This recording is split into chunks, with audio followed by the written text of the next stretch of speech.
Kaway-kaway again mga kanegro. So ayan mga idol, may napaibig na naman yung ating mga week old na mga sisiw mga idol. So may bibili sa atin mga idol ng 15 heads na sisiw. At ang apat dyan ay Rhode Island Red at saka 11 na Black Astrolorp mga idol. So ngayon mga idol, i-ready na natin yung karton na paglalagyan natin sa kanila. Pero bago yan, intro muna tayo.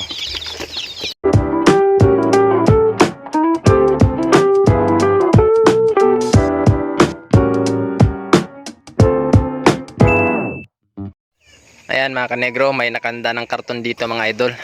Pwede na to. Dito na natin ilalagay yung mga sisiw na bibilin sa atin. At syempre, papasyal ko na rin muna kayo dito sa ating rabbitry mga idol. Ito si Marites. Buntis siya by next week mga idol. Manganganak na.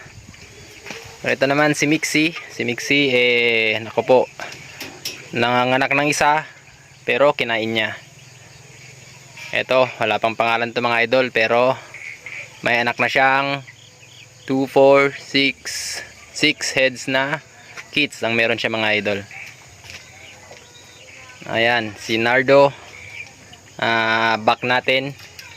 At ito yung mga bagong walay na mga rabbit natin. Galing kay Marisol. Ito si Marisol mga idol, malapit na tong magpakasta. So ang schedule niyan mga idol, by Sunday i-mate natin siya kay Playboy. At ito mga idol yung mga breeders natin. Mga dumalaga pa lang yung mga to mga idol. Dalawa sila.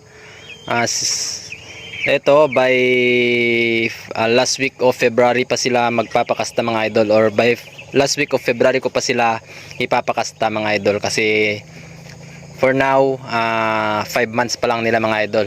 And same as ito mga idol, back to mga idol, pero hindi ko siya binenta kasi ang nagustuhan ko yung mata niya, kulay blue tsaka kulay black. Ayan, kulay black mga idol, pero yung sa kabila kulay asul. Hindi siya makita, pero dalawa yung kulay ng mata niya mga idol, blue and black. Ayan, heto naman si Playboy mga idol. Ayan, siya yung taga-mate natin, no? So tama na yung kwentuhan dito sa rabitan mga idol.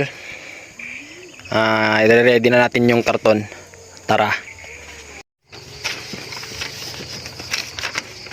So, bakit pa kailangan na i-ready yung karton?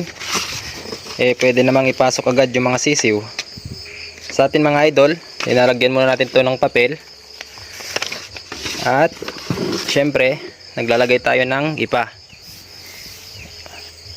Para naman mga kanegro, hindi mamuo yung mga ipot nila at hindi nila ito natatapak-tapakan. So ayan.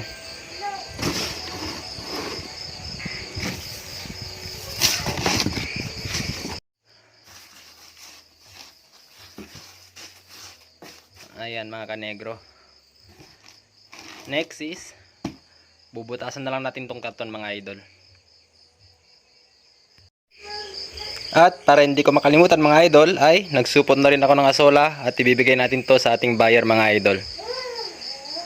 So ilalagay na natin to sa ating tricycle. So ngayon mga kanegro, bubutasan lang natin yung karton.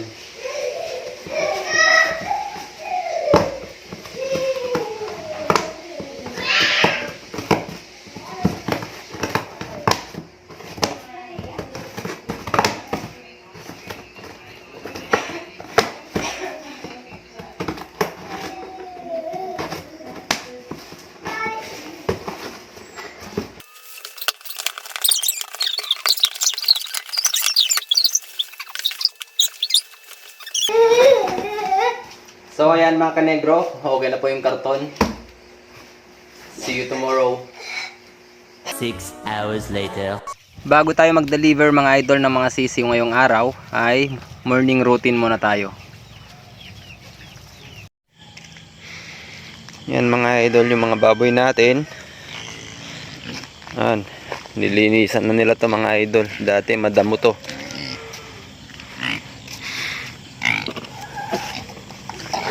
As usual mga kanegro, lagi inuuna natin yung dalawa nating baboy at pagkatapos sa baboy mga idol ay sa ating manukan naman.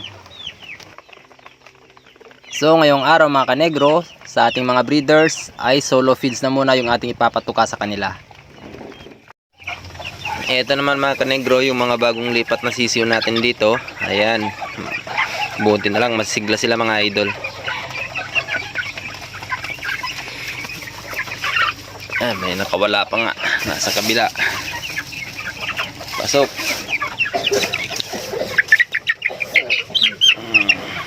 Ayan mga kanegro, maglolod na tayo ng sisiw.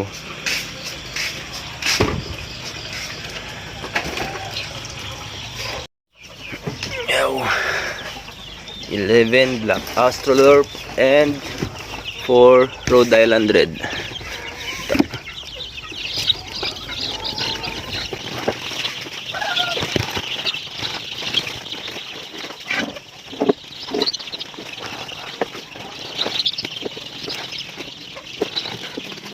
Eto na sila mga idol, medyo matamlay yung isang sisiw dito na Rhode Island Red. Palitan na lang natin to ng Black Astrolorp mga idol. Sasabihan na lang natin si buyer.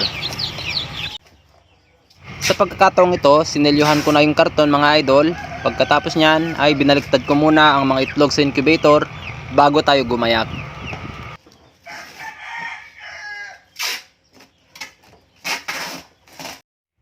So sa side na to mga idol ay malapit na itong mapisa. Nakasalang ito noong January 2. So ayan mga idol, more or less 2 days na lang yung hihintayin natin at malamang may magkrak-krak na dyan mga idol. And ito naman mga idol ay 1 week pa lang sila dito sa ating incubator. And so far nung nagkadling tayo, puro fertile naman sila mga idol. And ayun nga mga idol, nung pagkaikot ko ng itlog sa ating incubator ay agad akong gumayak at bumiyahe na mga idol.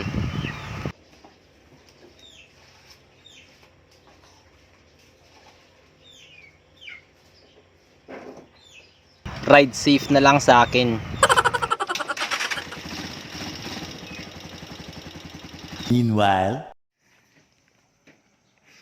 Ito na yung buyer natin mga kanegro, paparating na siya. Si Pops Jonski from Baggao.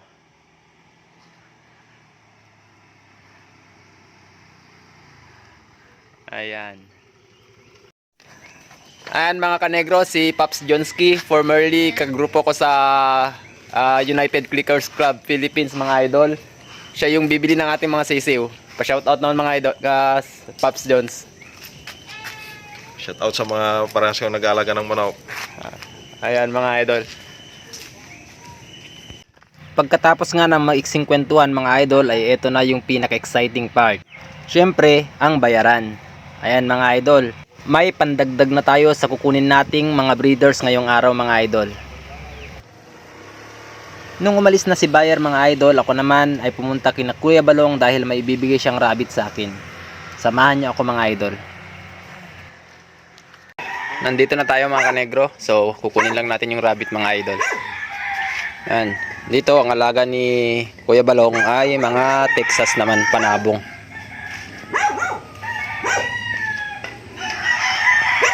Ayan mga kanegro, kasama ko si Kuya Balong at siya po yung magbibigay ng rabbit sa atin.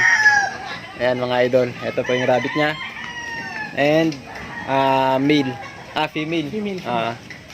Ayan mga idol, may pangdagdag tayo sa ating breeder. Meron din tayo dito mga kanegro, bagong breeders, 4 heads, 3 hen, tsaka isang rooster. So, iloroad na natin to sa ating tricycle mga kanegro. So, pagkatapos ng transaction natin ngayon mga idol, ay umuwi na ako, pinaliguan ng bagong kuha nating breeder na manok, at nagbigay na rin mga idol ng deworming para sa kanila. So, ayun lamang mga idol, peace out and happy farming!